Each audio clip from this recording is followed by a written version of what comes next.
Yeah, good evening, Scott, and good evening to everyone tuning in on YouTube to watch the race tonight. Yeah, great little circuit, this one. A lot of people sort of define it as a natural road course, and from what we've seen in real life, where with IMSA going here and IndyCar, the racing is phenomenal. So I think even though we've got a smaller turnout for guys tonight, we should be in some really good racing. Yeah, absolutely.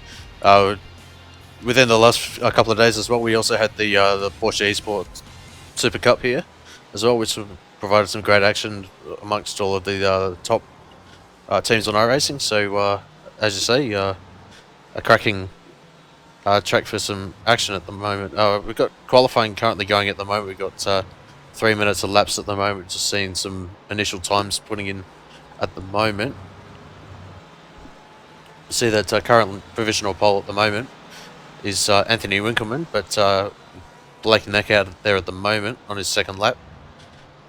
Certainly looking to see whether his time will get beaten today.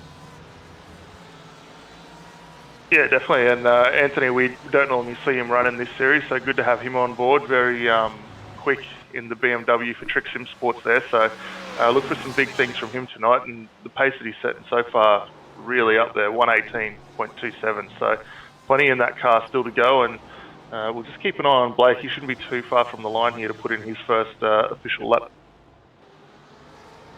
See where he is at the moment. He's coming through the middle part of the lap at the moment.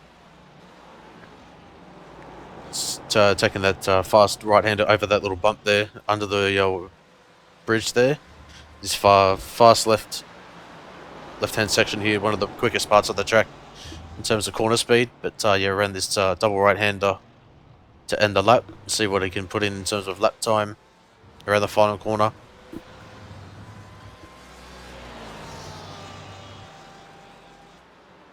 And he puts in a 1 minute 15.8, so certainly was expecting a very fast time, but to have a 2-second gap like that in such a short track, it's a full credit to him.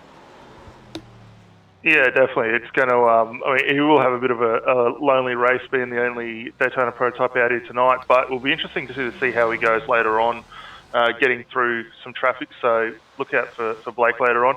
One name that I've just seen on the track tonight, and I'm not sure if it's the real life driver or not, but Richard Westbrook out in car number 8 tonight, and it's good to see him out having a turn in the series as well. Yeah, absolutely. To be honest, Richard isn't a name that I haven't seen before, so yeah, as you say, if it is the real Richard Westbrook, then obviously it's great to have him in the series. Currently, just looking at James Robbie at the moment, he is probably the only one on track apart from Mark Coupiers at the moment who hasn't put in a lap time. So we'll see whether James Robbie can put in a better lap time than he has. He currently hasn't set a time, so if he hasn't invalidated the lap, he'll certainly be putting in a time this time around. See what his time is as he crosses the line. 1 minute 26.1. So sadly, not anything to go by in terms of position gain, but certainly one that put him ahead of I think it's Michael Pochheim at the end there. Yeah, and that's not too bad. I mean, it is a small circuit, so he should be able to make up some more time as the race sort of unfolds. But starting at the back of the pack, certainly not the worst thing in the world. The field for GT3 tonight is a little bit smaller than we've seen previously. Only 6 drivers out there, but looks like we got here Rodrigo Saquinos. Sorry if I've butchered that one. Rodrigo coming to set his lap in the Ferrari. Yeah, with him on his third lap at the moment, this lap will be not counting towards his qualifying time of 1 minute 20.9. But yeah, I think he's just running a couple of laps before the timer actually runs down. But yeah, just taking a look at the weather quickly. Just have a look at that quickly. So we've got an ambient of 28 degrees. So it's actually quite hot. Similar to what we had in the Porsche Esports Super Cup. on Saturday night. But having said that, the track temperature is not as high, with track temperature of 45 degrees Celsius, and about it's actually a similar wind speed. So it's a little bit cooler for the drivers, but obviously with the different car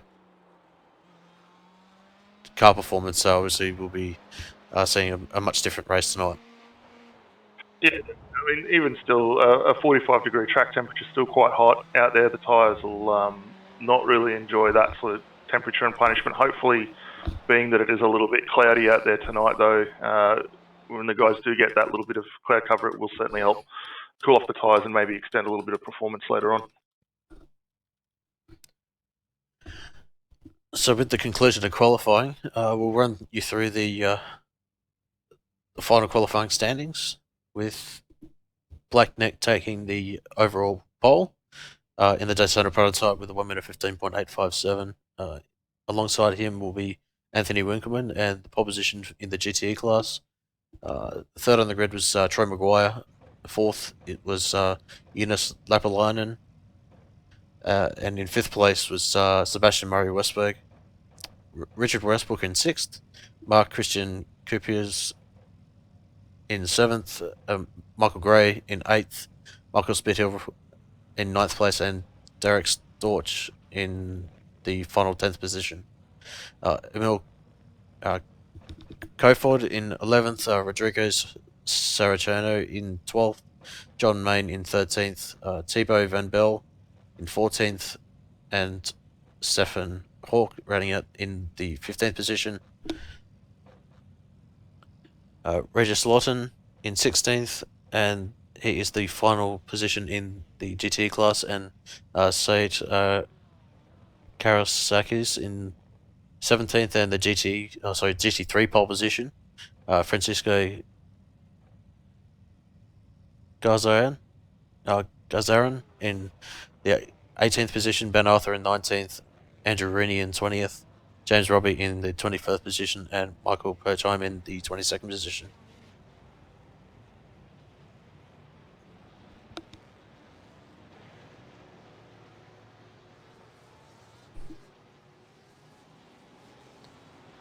So with a relatively short pace lap here, the pace car is in, and green.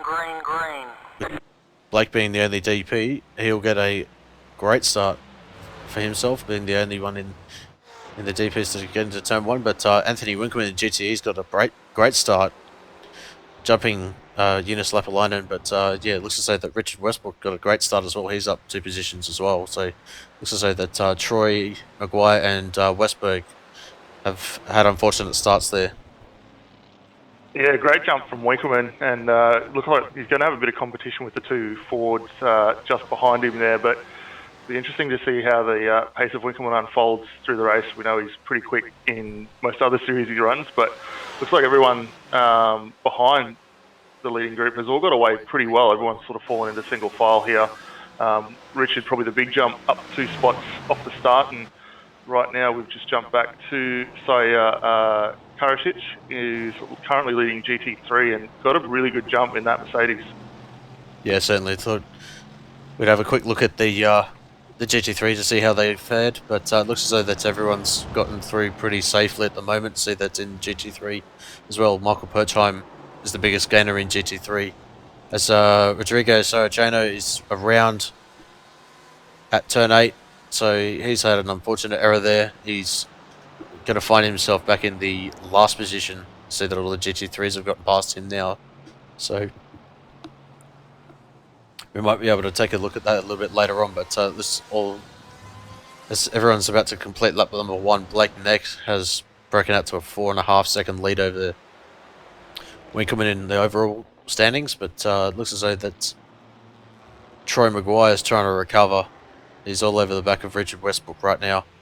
He's coming out of the exit of turn 2.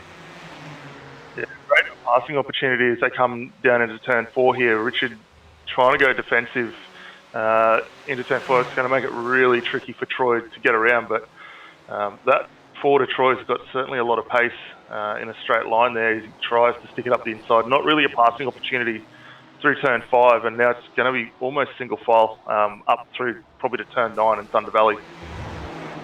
Yeah, absolutely. You see that Troy made a small mistake that'll allow Westberg to try and close up, but it looks as though that Murray Westberg in that double RT car has decided to fall back in line.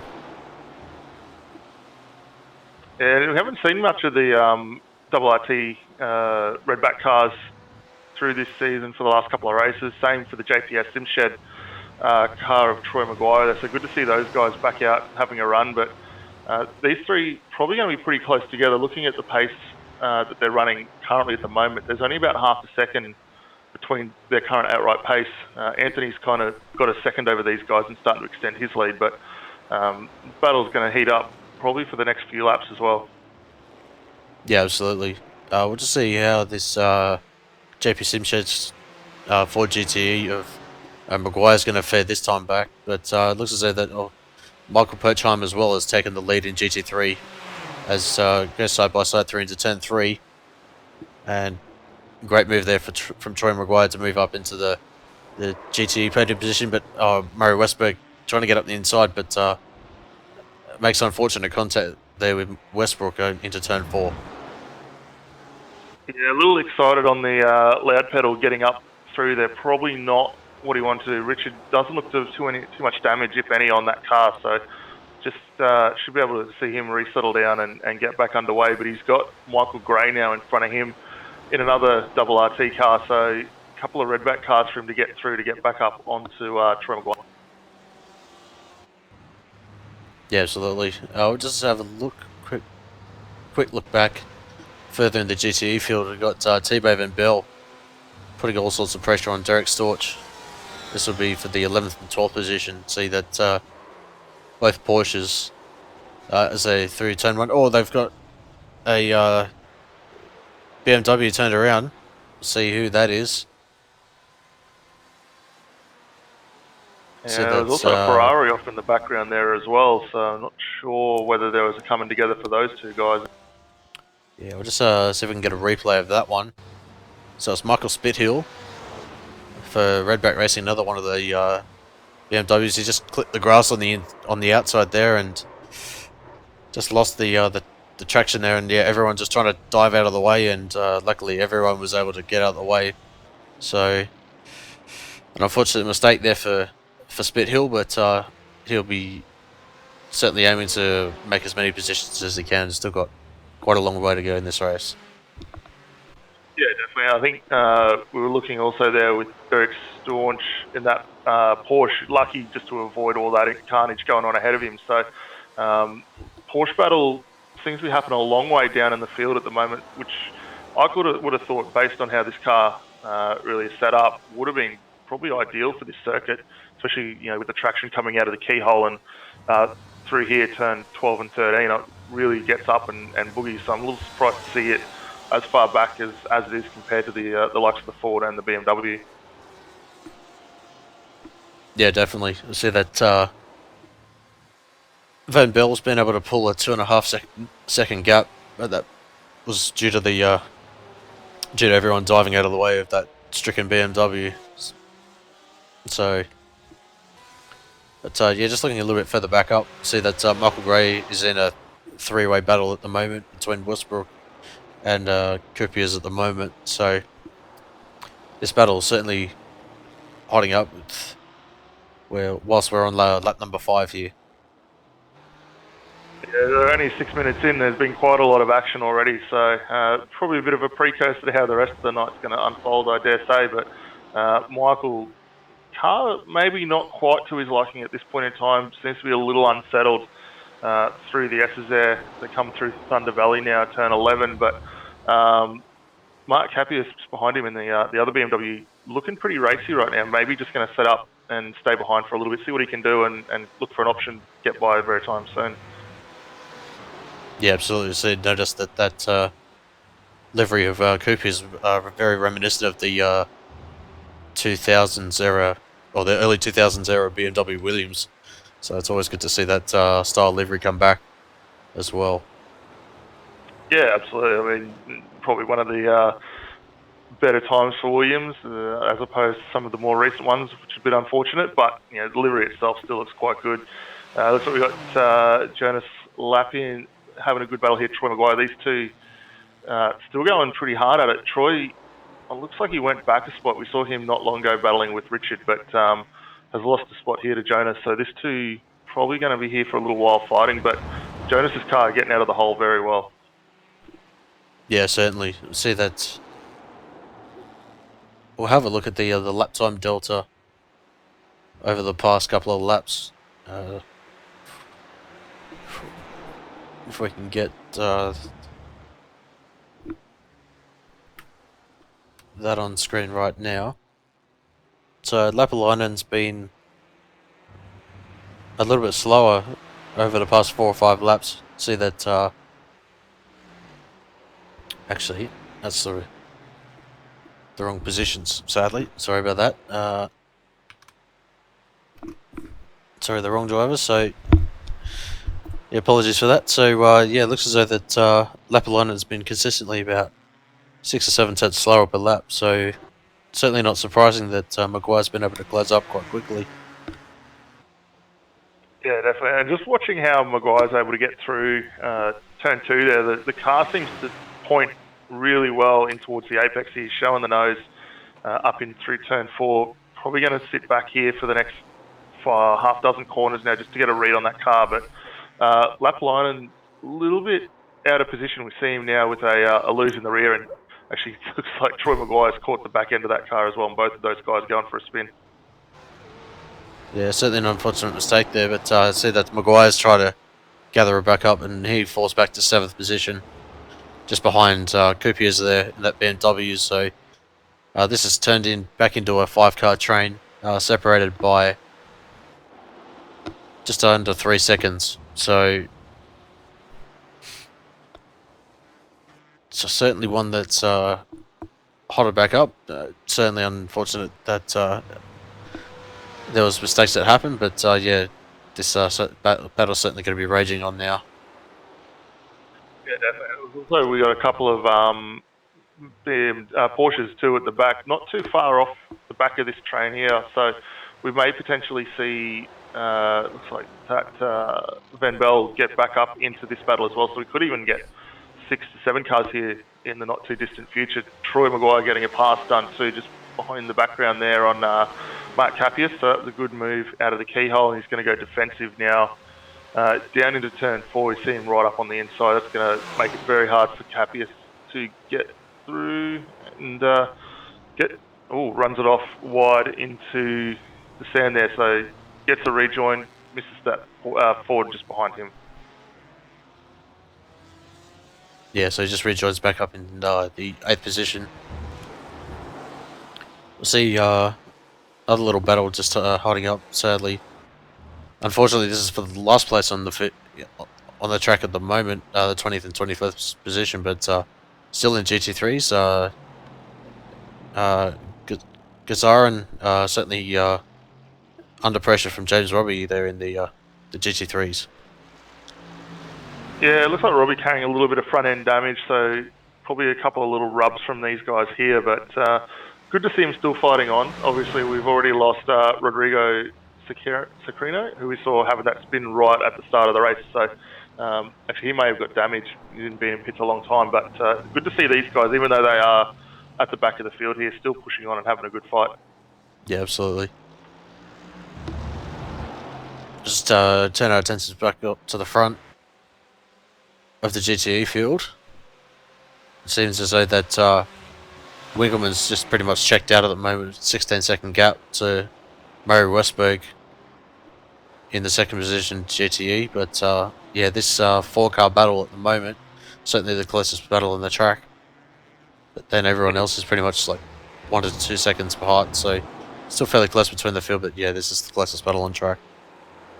Yeah, absolutely. And up until Lappalainen just behind here, these guys are all in the 19 still, so pretty competitive lap times being turned by all these guys. We got up now just the spread of manufacturers out there, and shame to only see the one Ferrari still on track at this point. And unfortunately, we don't have our crowd favourite, the Audi, in the GT3s out tonight. But these guys here putting on a good show, both in the Ford and the BMW. Maguire's even after that spin, getting back up on the back here of, who is that? Michael Gray just in front of him, and Richard Westbrook still having a great battle with Murray Westberg as well as he tries up the inside. Could be a pass for both Fords here on the exit of the keyhole. And Ford's changing position over the Redback racing cars. Yeah, certainly a great move from the 4GTs there. See that, Gray's getting a little bit feisty there, trying to get that position back for the fourth position in GTE. But it's a little bit of contact there for Murray Westberg. But has to fall back in line. Yeah, not too far behind these guys here. We've got who is that? Lapland just closing up too. So we're going to have a good little 5-car train now form up with the 3 Fords and 2 BMW. Yeah, certainly we see that pit window's pretty much open now, so we'll see whether any of the drivers take to the pit lane to perform an undercut. But having said that, though, they've been pretty much carrying all of the fuel that they had from the start. So even though it's a relatively restricted tank, still much heavier than when the fuel burns down. But see that Maguire trying to go around the outside of Murray Westberg, but he'll get great traction out. Yeah, it looks like he got a bit of a slingshot too of running that outside line also. Yeah, certainly see that BMW behind's running that grass there, but Maguire through pretty much, and Murray Westberg having to concede that third position. And yeah, Maguire's certainly going to be up to Westbrook pretty quickly as well, given that he's indicated his pace is very, very good in this early part of the race. Yeah, definitely, and I think we're almost back to how we were on the opening couple of laps with driver position at this moment as well. It looks like we've still got Lapland starting to flash the lights. He wants to get into Michael Gray's head, let him know that he's keen to get past and up, fighting with the other guys ahead of him. So we'll keep an eye here. Looks like Westberg has just settled back a little bit in the pace. Might take him a lap here just to come back up, but Lapland now really trying to get it up the inside. Maybe look for a good move up into keyhole, if not already done. Yeah, it must have been just Murray Westberg being a little bit too cautious, but might have run just that little bit wide, and that opened the door for Lapalainen to get up into the 5th position in GTE and 6th overall. So good move there. But it looks as though that Maguire's putting the move on Westbrook at the moment, heading up into turn 3. He's pretty much got the move done. He'll close the door for the uphill left-hander of turn 4. Yeah, good battle for these guys. We saw a bit of a move starting to unfold as they went up into the keyhole. We caught that just in the foreshot as we were keeping an eye on Lapland there. And Maguire really starting to get some good traction in that Ford, probably just playing around a little bit with the traction control. Everyone who knows this car very well in iRacing knows it doesn't have the ABS, so to make a lot of moves or a lot of gain on the drive out of the corner, and he's been able to extend a little bit of a gap now. It's up to 0.8 over Richard Westbrook, which has got a 5/10 gap over Murray Webster behind him. So these guys just maybe dropping off the pace a little bit back into the layer high 119s. Not able to keep pace, obviously, with Anthony Winkleman now, who's got a 22-second lead on this group of 5. So that Lapalainen's just got up the inside of Murray Westberg as well, so that's a great move there, and great awareness there from Murray Westberg to see that the Ford GT was pretty much up on the inside. Bit of a late move, but certainly able to pull it off, and Lapalainen's up into 4th in GTEs at the moment, so you got 3 Ford GTs pretty much in 2nd through 4th in the class. But yeah, that BMW, as you say, of Winkleman's just pretty much streaked away through. No mistakes and no contact, so Yeah, just looking at the lap times that he's been putting in too, have been very consistent, mid to low 18s around this circuit. So the car setup he's running at the moment suiting him very well. It looks like Lapalainen's getting up here on the back of Richard Westbrook. That gap started to really close down. We're down to 0.3 of a second at the moment. So there could be a change of position for the two Ford drivers here. Looks like Maguire's started to eke out a bit of a gap, tune of 1.6 seconds now. Yeah, certainly we'll see that just having a look at the lap time history for Winkelmann. Yeah, pretty consistent. I'd say within the average of a 118.8. So certainly very, very consistent at the moment, and certainly one that is not looking to be challenged at the moment. But yeah, Lapalainen up the inside for turn 3. Late braking. Gets the move done. Great move. And pretty much closes the door for turn 4. Yeah, it was pretty smart awareness too from Westbrook there. Saw him coming down the inside, gave him a little bit of room, which you'd expect from a professional out here. So these guys putting on well. Get a really good run. We might actually jump on board here for a hot lap with Lapalainen, just so the viewers can get a run of how it is to get around the Mid-Ohio circuit in the Ford GTE at this moment.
That was a great onboard lap there with Lapalainen in the Ford GTE around Mid-Ohio there. We did see him with a little bit of contact on the top of turn 5 there. I think that was James Robbie in the Mercedes having a rejoin and a little bit of contact in the front corners for both of those guys. But looks like the GTE car's starting to come through a bit of back market traffic now.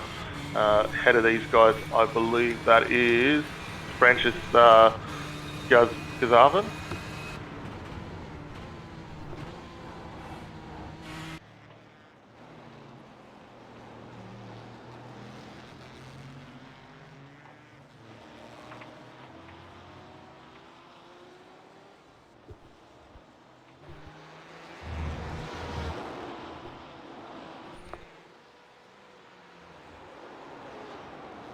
Yeah, sorry about that. Yeah, I was just turning into a little message, but yeah, see that Westbrook, Murray Westberg and Gray currently the closest battle on track at the moment.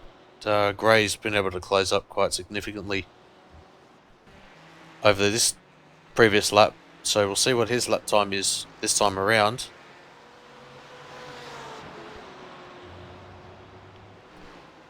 So Westbrook will 1 minute 20.2, and Michael Gray 1 minute 20.4. So fairly even times, but yeah, certainly Murray Westberg falling into the clutches of Michael Gray. Yeah, definitely. And as this race sort of continues on, we're already at the 22-minute mark, so nearing halfway in the race at the moment. We're starting to see the times slowly taper off a bit now. The starting at Richard Westbrook, they're back to the 1 minute 20s. The only guys in GTE that are still in the 19s are Winkelmann, who's currently leading the race, Maguire, and Lapperlin in the Ford. So the top three in GTE still in the 19s, but everyone else starting to drop back into the 1 minute 20s. And one guy who we really haven't shown much out there tonight, Blake Neck, still thundering around in the 17th. So the DPI is still quite quick. He's got a Porsche just ahead of him there, but yeah, a bit of a lonely race for old Blake, but doing a very good job with that car. Yeah, certainly. We'll see what his lap times are, if I can bring it up on the overlay in just a second. So pretty much consistently between a 1 minute 16.4, so 3, and then all the way through to 1 minute 16.6 on a flying lap. But yeah, with lap 8 having a little bit of traffic, so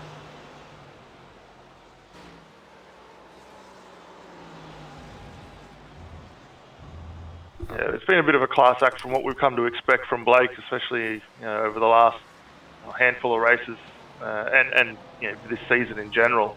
The car's been working extremely well for him. Unfortunately, hasn't had the participation of a lot of others jumping into this car, but for what he is capable of doing in it, really showing how to get the most out of it. yeah, definitely. If there was a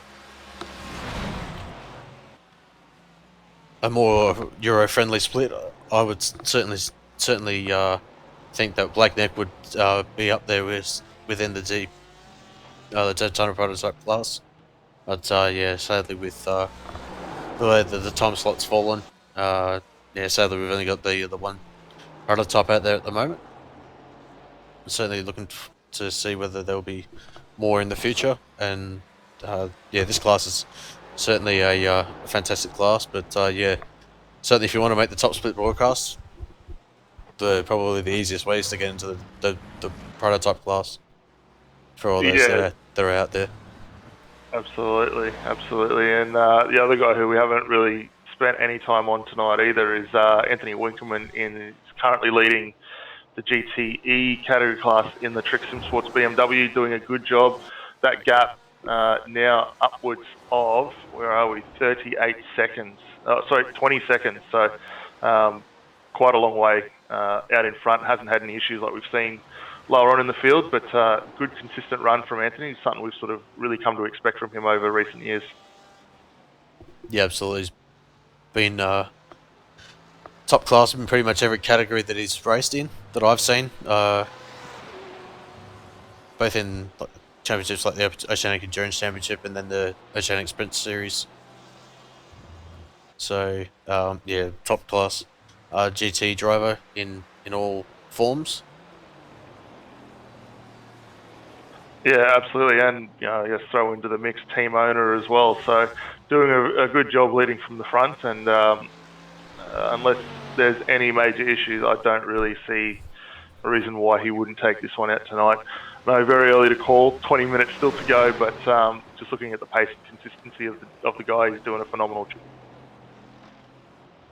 Yeah, certainly.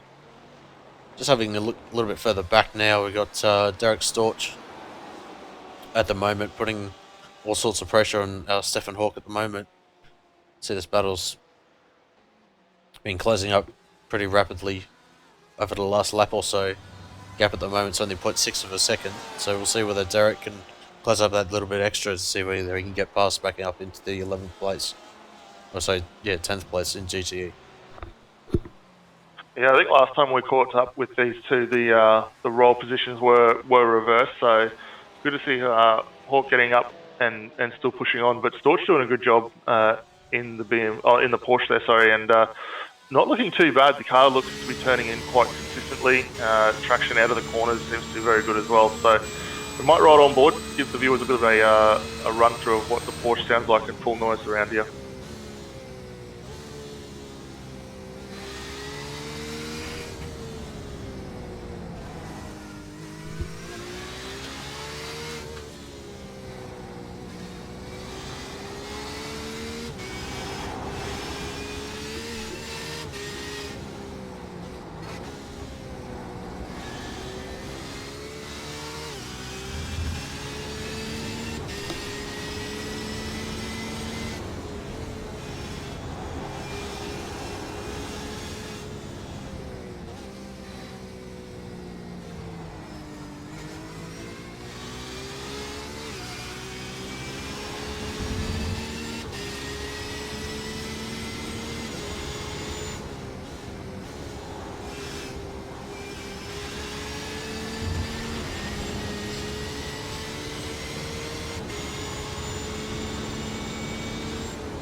Yeah, just looking at the previous lap, looks as though that Sorts was certainly strong in some areas of the track, but it looks as though that Hawk as well was stronger in other areas, so the gap at the moment is pretty much stabilised. Yeah, the car body language for both seem to be pretty neutral. Not a lot of issue for both of them. They do see, as you say, have their advantages in different portions of the track, and that will obviously come down to a little bit of driver preference and setup as well. But good battling from these two. The gap still sitting just around that second to 9/10 of a second range. It looks like we're also starting to see some pit stops take effect. It looks like Andrew Rooney is in the lane for his stop in the GT3 category, and it'll be interesting to see too when the rest of the field does start thinking of making stops now with just over 15 minutes to go in this race. Yeah, one person we haven't really talked about was Karasakis at the moment, currently GT3 leader. He's pretty much opened a 35-second gap, so looking at the pit lane time for the GT3, I would say that he would come out even if he had pitted and no one else had. So he's pretty much built up an effective pit stop gap at the moment. So a very, very strong performance from Karasakis. Yeah, absolutely. With the amount of time that the race has been going on, to get that kind of an advantage where you do have a pit stop up your sleeve is no small feat. So he's got that car working extremely well for him tonight, and if anything, that gap is going to continue to increase as the laps unwind. Yeah, certainly. I see that Perchheim as well is up 5 positions. So, barring any mistakes from the GT3 leader, I'd pretty much say that that would be the highest he'll be able to go. Certainly not wanting to put the commentator's curse on anyone, but it has happened before in many a broadcast before. So I will just have to wait and see what will elapse in the final 15 minutes of this race. Yeah, absolutely. I think we've all at some point been critical of that one, but looks like everyone now seems to have settled into a pretty decent rhythm. We've got a pretty big gap now, second through third now, that's 1.8, and then Gray back with Westbrook, Kappas behind. That little battle there, half a second at the moment. So Gray and Westbrook probably now the closest battle on field, but with the pit stop window well and truly open, and if not almost coming to an end, these guys will be interested maybe to get some tyres and try and eke out a little bit of performance advantage where they can. Yeah, just looking at the pit stop time at the moment, seen only the longest really being 6 seconds in GTE. So it looks as though that the drivers have been able to outgo a good fuel economies as Westbrook up the inside of Gray up at the keyhole, and looks as though that Murray Westbrook's Gray is trying to put the pressure back on Westbrook, trying to go around the outside at 3. Sadly, not able to do so. No, a smart move there by Westbrook, just to slightly angle the car in towards to the outside of the track there, just to sort of block that line. So making it very hard for Gray behind him. Gray still not letting go. BMW seems to float pretty well through this section. If anything, has a little bit of push as they exit turn 9, and both with a little bit of a wiggle. So the BMW may be a touch better overall setup, but you take nothing away from the experience of Westbrook. He's putting that forward wherever he wants to right now. Yeah, certainly with having a look at the GT World Championship Series, even though that's fairly dominated by BMWs, that's seemed to be the well-balanced car in terms of overall setup, whereas the Porsche is more suited to a track like this, even though that Winkelmann's got a fairly dominant lead at the moment in the BMW. But yeah, tracks like say Monza as well, we'd certainly expect the Ford and the Ferrari to be up there as well. So certainly a balance of tracks that one car is certainly more favoured than the other. Yeah, definitely. And I mean, we see that in real life with the actual official in real life. IMSA series, you do see dominant displays from certain cars at certain tracks. So it's good to see that still rings true here in iRacing. And I think no one likes the dirty word BOP, but it looks like the performance of all these cars is very equally matched at this moment.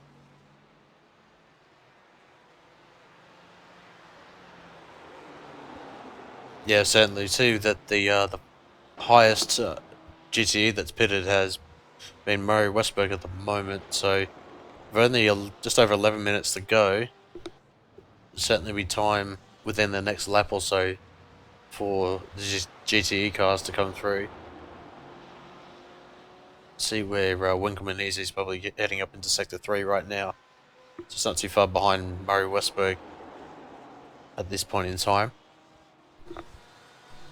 Yeah, the car's starting to step a little sideways for Winkelmann there, so maybe when he comes in the lane might be a couple of quick trims on the throttle position and traction control just to help him out there, going for another lap as well. So that's interesting to see, but that fuel window probably coming to an end. And while we were on board earlier, Blake came in for his stop as well, so he had a 28-second transit time in the DPI car. So track conditions overall, if anything, haven't probably changed too much. Looks a touch cooler on track now. 24 degrees. I think we started at 25 if memory serves correct, but temperature has gone up a couple of degrees as well. Yeah, so that the track temp's only fallen 1 degree from the start. It was at 45, but ambient's been pretty much similar. It was just rounded to the same, rounded to degree up or down. So yeah, it's stayed relatively the same. But yeah, the wind speed as well. Taking a look at that stayed pretty much static, or from the start of the race. So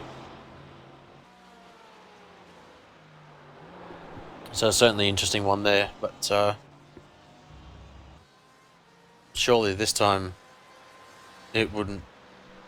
Well, it would be likely that Winkelmann would be coming down the pit lane. We'll see this time around whether he comes in. And no, he goes for another. So excellent fuel economy it looks like for Winkelmann at the moment. So that a few more of the GTEs have started to go through the pit lane. Yeah, it looks like we had Emil Kufford go through for a stop. I think we saw Blake there getting a little bit sideways as we were watching Richard Westbrook there. So Blake will regroup and get underway, but that has split Richard Westbrook and Michael Gray a little bit now. That gap between those two has opened up to 1.7 seconds, but pretty much all of our top 7 in GTE have yet to come down the lane for their stop for the night. So the first few cars doing really, really well out there on the fuel economy and tyre life. Yeah, absolutely. Typically, we would have expected everyone to be down the pit lane at this time. But having said that, though, it looks as though that everyone's been able to eke out the fuel strategy to the maximum. And yeah, just with under 10 minutes to go, coming up to 8 minutes to go, plus 1 lap. Certainly looking strong for the drivers that haven't pitted. Yeah, definitely. We just see Blake going through to put a lap on Westbrook, and as we start talking about stops, it looks like Anthony has come in for his one and only stop of the night as well. So GTE race leader is in. Looks like we got Hawk in for his stop as well in the Porsche. So looks like everyone's now at the end of that tank, and we probably see the remaining half dozen cars for GTE come through for their stop as well. Yeah, certainly. Still a closest battle at the moment is between Gray and Westbrook. Still 0.8 of a second gap, but we'll see whether Gray's able to close up right up to the back of Westbrook in the stop, or he just runs a little bit wide at the final corner there. And no, he goes out for another. So that's very, very surprising to see that they've been able to get pretty much 30 laps onto the tank. Yeah, very good economy out of both these two cars at the moment, the Ford and the BMW, doing extremely well. Looks like we've got all the Porsches and everyone has come in.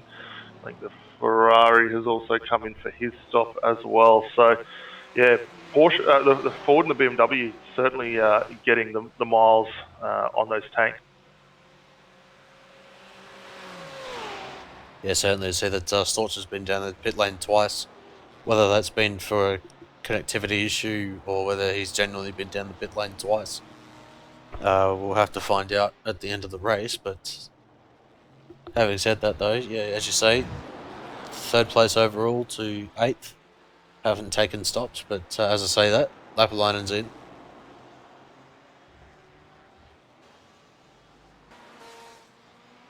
And Maguire as well, so yeah, pretty much this will be the upper limit for the field strategy in GTE, so as I say that, they're just proving me wrong, so...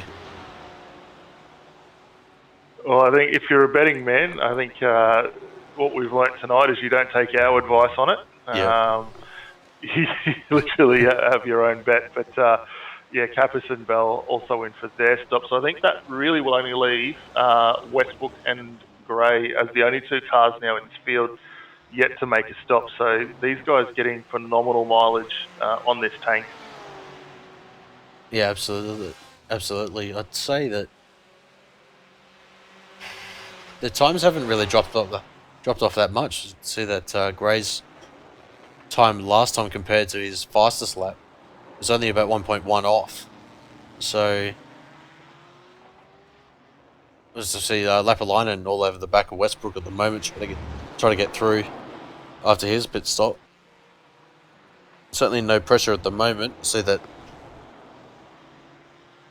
Westbrook is supposed to pit due to the fuel limit, but whether he's able to eke it out another 5 minutes or so.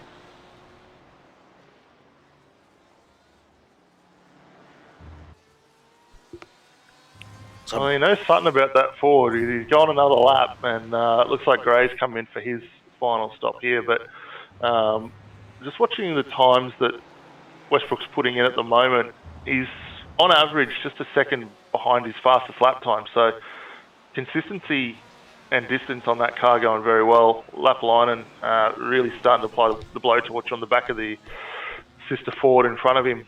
He wants to get past, obviously, having that fuel upper hand now will help that when Westbrook does come down for the stop. But this should be a good little battle. One slightly heavier and one a little bit lighter. Yeah, they should be obviously within about 6 seconds of fuel taken, so it's about 10 or 11 litres that they require for the end, but it's certainly unusual to have a car that's run quite this deep into the race. Obviously last week at Road America, they were pretty much everyone was in by about 32 minutes in.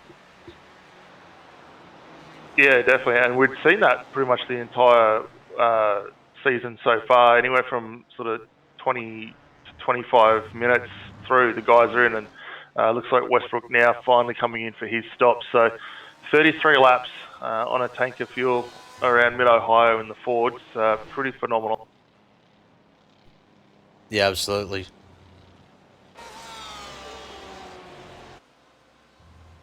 Just looking back at the battle, we'll see that Blake Neck trying to put a lap on these two drivers, but Spithill's been able to get through on Stefan Hawke at the moment. See that gap is about 0.3 of a second at the moment. Looks as though that Hawke was a little bit compromised from that Daytona prototype getting the lap in front. So see that that Ferrari as well of who is that? It looks as though that is. It looks as though that is Kofod at the moment. So that's not a car that I would have expected to be up there as well. Must be a couple of Ferraris in the field. Yeah, well, I think the only other Ferrari that we had earlier on was Saraceno. We saw him have that spin very early on.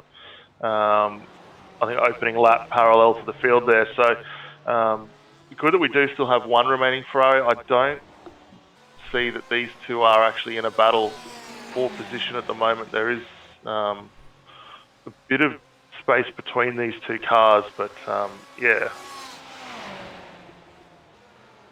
Yeah, gap currently at the moment is about 4.5 laps. So that tow was certainly detrimental to Rodrigo's race, but ultimately the spin in the turn 8,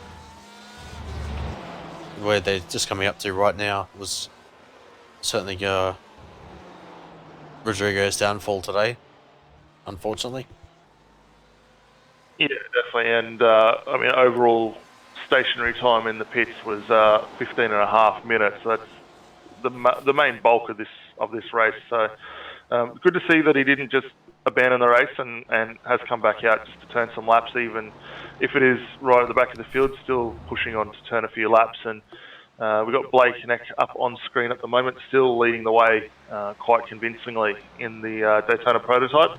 I think at this point in time, the only car that he hasn't lapped so far in this race is Anthony Winkelmann, currently leading the GTE category. So just goes to show just how up the ladder these two guys are in both types of cars they are driving. Yeah, absolutely. It's got currently 10 seconds ish left on the clock, so we're currently on the final lap of the race, lap number 35 for Blake. Sadly, only the only DPI car tonight, but a stellar performance nonetheless. Pretty much consistent between the mid to high 16s into the low 17s on average, but yeah, certainly hasn't put a foot wrong tonight, and he'll be around the final corner now, and he will take round number 8 of the IMSA Sportscar Championship here at Mid-Ohio, and congratulations to him and the Alpine Stars Geodesic Racing team. See That that. was a great there for Blake. Anthony's still fighting on his final lap now to get home, just clearing a little bit of lap traffic as well. So very solid performance at this point from the Trick Sim Sports owner, doing an awesome. Yeah, just have a quick look at this battle for the 6th and 7th position at the moment. The double RT duo of Murray Westberg and Michael Gray. Michael Gray just about going to hold on to the 6th position overall, and Ozzy just loops it as I say that, and Westberg going to get the jump on him. An unfortunate mistake there for Gray, but yeah, Murray Westberg able to capitalise on that, and he'll take home the 6th position overall. Looks like we got Winkelmann now crossing the line for his cars. We've got yeah, there we are. Winkelmann coming home, leader for GTE tonight. And our GT3 class winner was, I believe, Karasaki. Sayat, yeah, Karasaki getting the.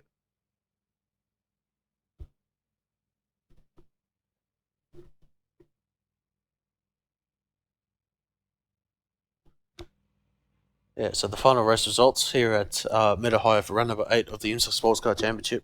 So Blake Neck takes the overall win, even though he was the only the Daytona prototype in the field tonight. But Anthony Winkelmann takes home the GTE class win.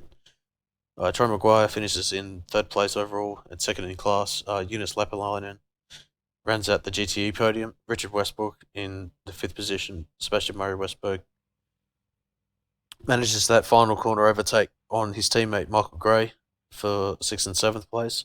Mark Copiers in 8th. Thibaut Van Bell in 9th, and Emil Kofod in the 10th position overall. Michael Spithill in 11th, Stefan Hawke in 12th. Derek Storch in 13th, and John Main running at the GTE field, and Sayat Karasaki in the 15th position and GT3 overall winner. Michael Perchheim in the 16th position and second in GT3, and Ben Arthur running out the GT3 field in the 17th position. Andrew Rennie in the 18th position, and Francisco Gazaran in 19th, and the retirees, Regis Lawton in the 20th position, James Robbie in 21st, and finishing in the last position was Rodrigo Saraceno, sadly.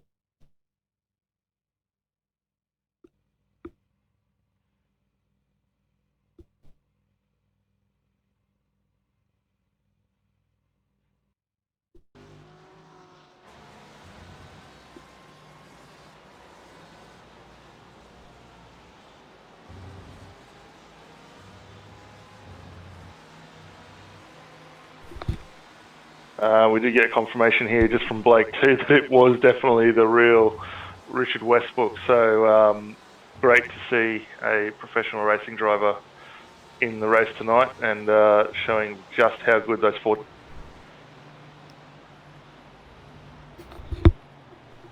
Yeah, absolutely. It's certainly not that common to see many real world racing drivers popping into the service, but it was obviously great to see, obviously, with Richard here tonight, but also with other categories like Scotty McLaughlin, Van Gisbergen, I think I've seen Lee Holdsworth, and brother Brett as well. So certainly some names that I've seen cropping up in the AusNZ community, but also like Ashley Sutton as well in the BSRTC Kia Pro Series as well. Another real world driver that has a bit of fun on the iRacing service.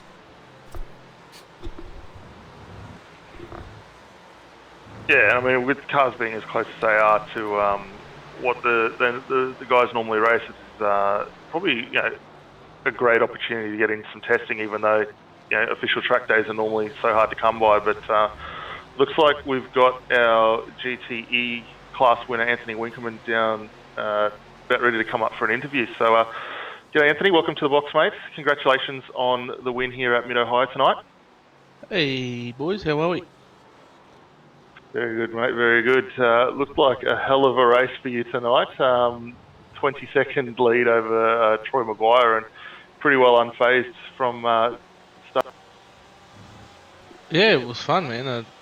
I always love this place, and did a practice session a few laps earlier, and I thought, oh, I'll give it a crack, and not even knowing it was broadcasted, but yeah, it was good run, good fun. And how'd you find the BMW overall? I think you were one of the last few guys to come in for a pit stop in the GTEs, but consistency and lap times for you tonight looked very good. How was the car performance? Yeah, car was good, man.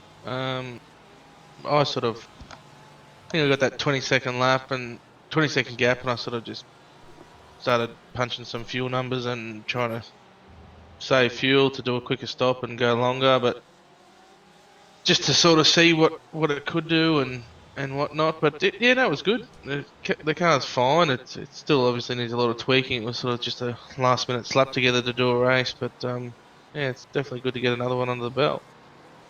Yeah, well, for a slap together, mate, you've done a fantastic job. But I guess before we let you get out of here and go enjoy the celebration tonight, better get a shout out from all your sponsors supporting the Trick Sim Sport. Yeah, man, just Trick Fabrications. We got JRT and also Night Rider Designs, and yeah, thanks to all the boys and you guys for the broadcast. No worries at all, mate. Well, congratulations again on the win, and look forward to seeing you out in a few more races this season as well, out in IMSA. Yeah, for sure, man. Definitely keen.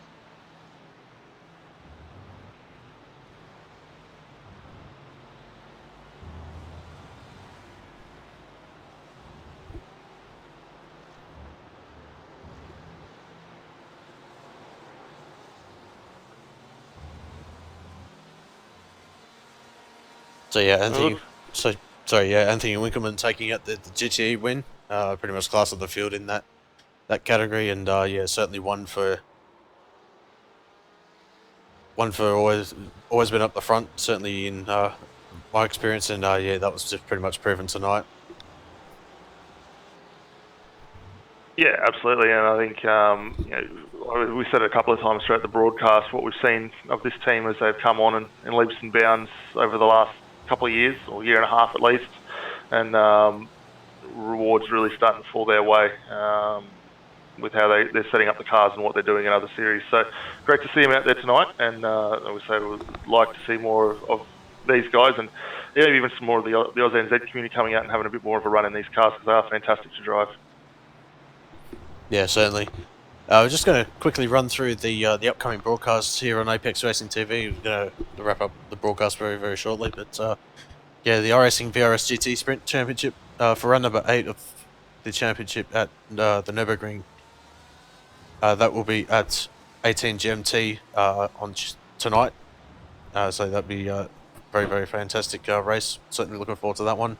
Then the BSR MX5 Pro Series for round number 8 at Circuit of the Americas will be also at 19:15 GMT, so pretty much back-to-back broadcasts for that for us tonight. And then on Thursday night we've got the BSRTC Pro Series in the Kias for round number 4, also at COTA. That will be at 19:10 GMT on the Thursday night. On Saturday night we've got the Euro V8 Supercar Championship at the Charlotte Roval for round number 9, and that will be at 18 GMT as well. So that's certainly one to watch as well. Charlotte Roval, a fairly interesting track given the middle infield. So yeah, certainly one to watch as well. And then on Monday we've got the BSR MX5 Monday Cup, which will be for round number 9 of the championship at Okayama, and that will be at 19:15 GMT on Monday the 6th of May, and then we'll be back for round number 9 of the IMSA Sportscar Championship, coincidentally at Road Atlanta, which will be a very, very exciting track. Certainly looking forward to that one. What are your thoughts on heading into that one, Daniel? Yeah, Road Atlanta always throws up a few interesting curveballs. The cars perform phenomenally well. A lot of undulation, especially through that last kink, and as you go up through turn 1 into the chicane there. So it really requires a well set up car to get through, but the racing is always pretty on point. So I think from what we've seen over this series, over the last half dozen races, the standards are quite high, and I think we'll get another good show similar to what we've had tonight out there. Yeah, I'm certainly looking forward to round number 9 next week at Road Atlanta. Road Atlanta being one of my favourite tracks, so I'll certainly be looking forward to covering that one. But yeah, certainly looking forward to hopefully a bigger split next week, with Road Atlanta being one of the more popular tracks of the series as well. Yeah, I think participation should go up for that one. A lot of guys do put a lot of laps in there, and we've seen it in quite a lot of other series, Sim Asia for one, and a lot of the official stuff, it seems to get a pretty decent run. So a lot of guys have the experience there, and hopefully that'll translate to a slightly higher participation rate. Yeah, absolutely. So I think that'll pretty much wrap up the broadcast for this round of the championship, round number 8 of the IMSA Sportscar Championship. On behalf of Daniel Leet, my name is Scott Newton, and we'll certainly be looking forward to your company in a future broadcast during the week, and also for round number 9 of the championship at Road Atlanta, which will be at the same time next week, 10:45 GMT.